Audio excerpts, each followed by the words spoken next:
Catherine Alvarez a quitté Cuba pour le Canada il y a près de 5 ans.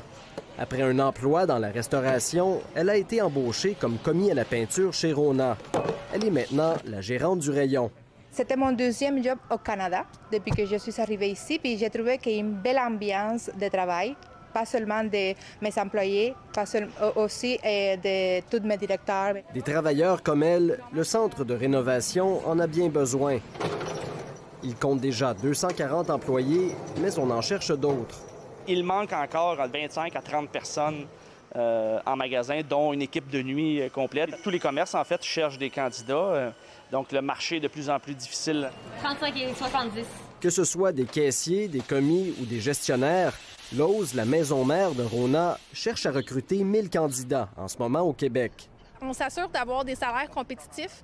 Tout le monde ne débute pas nécessairement au même salaire, donc on va prendre en considération le nombre d'années d'expérience dans le domaine ou pas dans le domaine. Mais au-delà du salaire, on pense vraiment que la façon de se démarquer, c'est d'être un employeur de choix.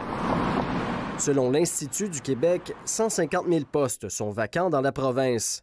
Après le secteur de la santé, où plus de 30 000 emplois sont à combler, c'est dans le commerce de gros et de détail que les besoins sont les plus criants.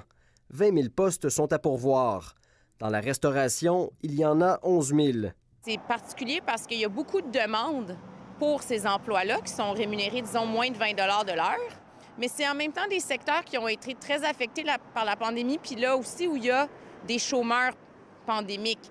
Le gouvernement Legault compte sur le bassin d'environ 300 000 chômeurs pour mettre fin à la pénurie de main-d'œuvre. Mais selon Mia Homsi, c'est impossible sans améliorer les programmes de formation.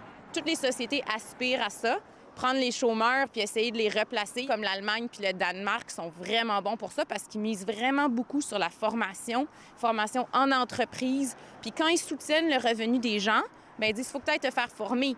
Puis c'est vers ça qu'on doit migrer au Québec. Selon elle, Québec doit aussi compter sur les immigrants pour combler des postes dont le salaire est sous la barre des 56 000 $ par année évoquée par le premier ministre Legault. Rien n'empêche de gravir les échelons par la suite. C'est d'ailleurs ce que Catherine compte faire. Directrice adjointe, ça se peut. Le magasin ici. Oui. J'ai des objectifs dans ma vie. Ici Olivier